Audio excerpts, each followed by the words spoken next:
Welcome back. In the previous section we discussed the buy stop and the buy limit orders. Just to summarize, a buy stop is selected when a trader anticipates the current uptrend to continue rising. Therefore, the entry point is placed above current price action. And with the buy limit, the market will be currently in a bearish decline, but you as a trader, you are expecting it to bounce back up so that it reverses and turn bullish. That means your entry point is created below the current price action, as we have seen on the Australian dollar against US dollar, where we placed our buy limit, which you can see here, and then on USD CAD where we placed our buy stop, which is now activated. You see, you can see already the buy stop for USD CAD has been activated and price has already moved about 4 or 5 pips, right? So now in this section we are going to be talking about sell stop and sell limit order. So what is a sell stop? A sell stop is a market order which is placed below the price during a continual bearish momentum. So in other words, you'll be expecting to see market move in a downtrend, so you want to join in. So you'd have seen that, okay, market has dropped and probably created a base, and then you're anticipating this bearish momentum to continue, so you have to place your sell stop here in order to trade short. So I'm going to show you how to place your sell stop. I'm going to open a chart. Let me open NZD USD, right? You can clearly see NZD USD is in a short-term downtrend. If I go to H1, you can clearly see we are in a short-term downtrend, but you can never know, maybe that short-term develops into a long-term bearish momentum. So now we need to place our sell stop, right? Meaning our entry point has to be below 59948. Same applies. We click on new order, right? We choose pending order. Now we need to create a sell stop. We choose our sell stop. We specify our lot size. Let me put 0.07.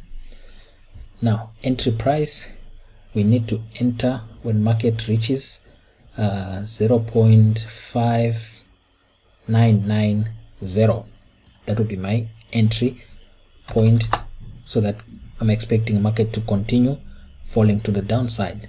Now if my entry is at 5990, right, where's my stop loss? I'm gonna put a 20 pip stop loss, which is coming in at 0.60111, right? 0.60111, and my target from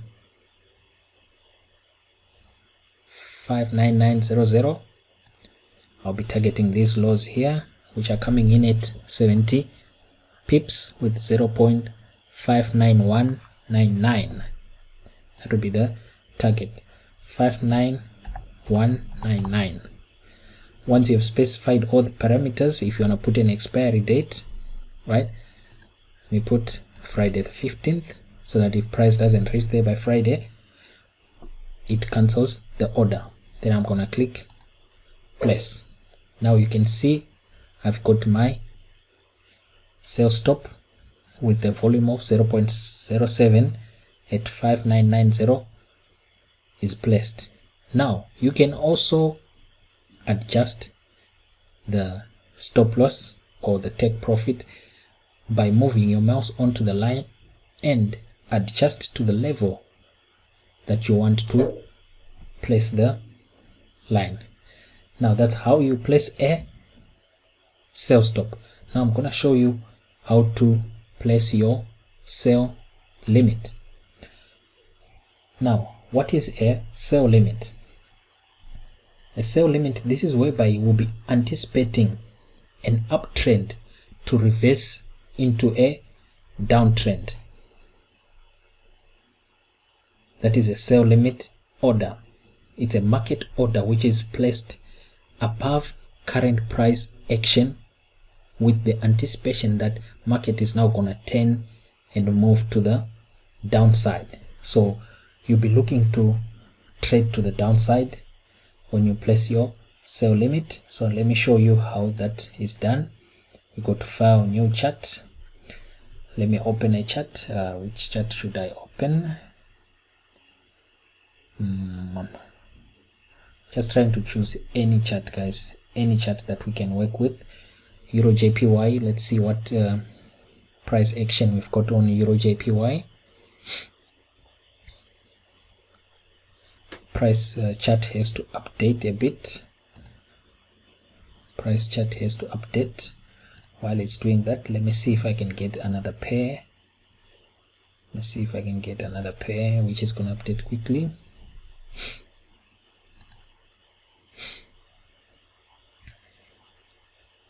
So now I'm just waiting for the chart to update.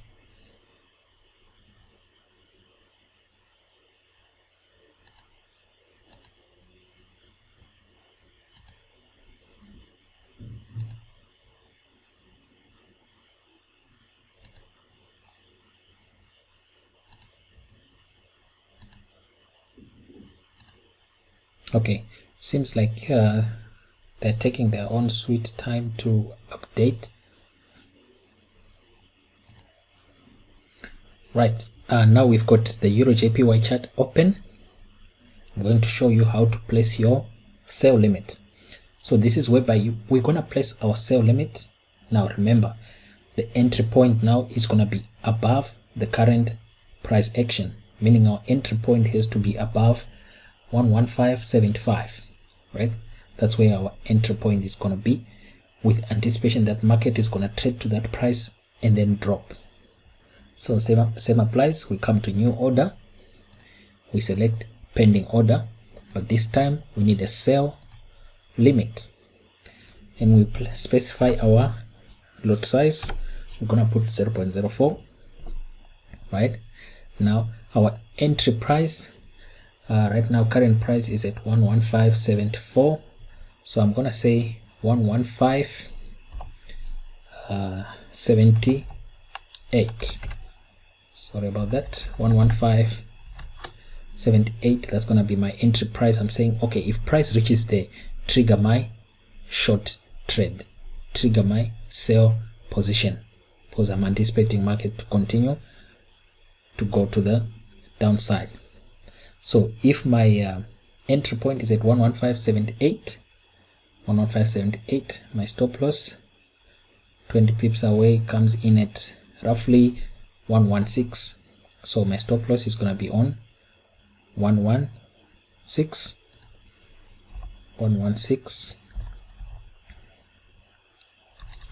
Remember, these are hypothetical examples, guys. Of course, I'm not calculating any risk or reward ratio there, but it's just from the head. So that's my stop loss of 20 pips. And then I'll be targeting, my entry is at 115.78. I'm going to be targeting this low here, which is coming in at 60 pips at 115.17. 115.17. Right, so that's my criteria set. I've got my entry price, I've got my lot size specified, I've got my stop loss and my take profit specified. Now I'm gonna click place order. If I want to specify also expiry, I'm gonna place Friday as my expiry price, and then I click place order. Now the sell limit has been placed. If price trades back up to 115.78, it's gonna trigger the limit order and activate my short position. So that's basically how you create pending orders. This is actually good for those people who are not always on the charts. You'd have done your price action probably on a Sunday, then you place your pending orders for throughout the week to say when price reaches there, open a trade to this level and my stop loss should be here and everything. Then you just leave everything to take care of itself.